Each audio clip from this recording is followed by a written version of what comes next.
The Great Fire of London, 1666. The blaze that destroyed most of the city. The spark that ignited a catastrophe. In the pre-dawn hours of Sunday, September 2nd, 1666, a seemingly ordinary accident in a modest bakery on Pudding Lane would spark one of the most devastating urban disasters in British history. Thomas Farrinor, or Farriner, the king's baker, had presumably extinguished his oven's fire before retiring for the night.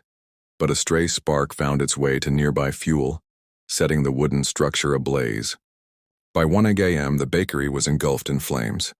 Farrinor and his family barely escaped by climbing through an upstairs window to the neighboring house.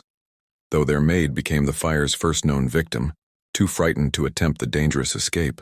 This tragic beginning marked the start of what would become the Great Fire of London, a conflagration that would rage for nearly 5 days, consuming much of the medieval city.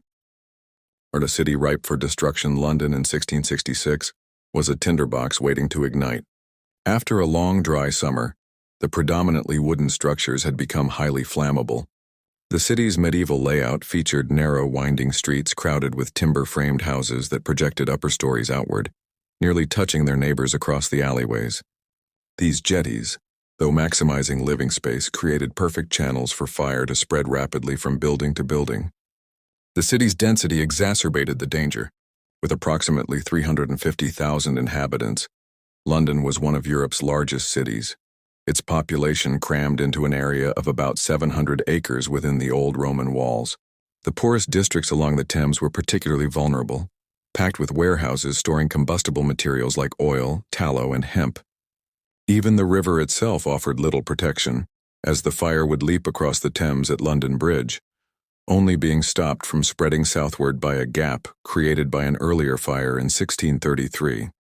Now, the fire spreads unchecked by 7 a.m. on that fateful Sunday. Some 300 houses had already been destroyed.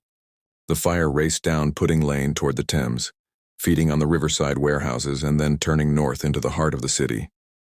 The destruction of St. Magnus's Church and its waterhouse early in the fire critically hampered firefighting efforts by eliminating a key water source. The city's response was tragically inadequate. Lord Mayor Sir Thomas Bloodworth, upon being roused to view the fire, famously dismissed it as something a woman might piss it out. His refusal to authorize widespread demolitions to create fire breaks in the early hours proved disastrous. By the time large-scale demolitions were ordered Sunday night, the wind had fanned the bakery fire into an unstoppable firestorm, caused desperation and panic in the streets.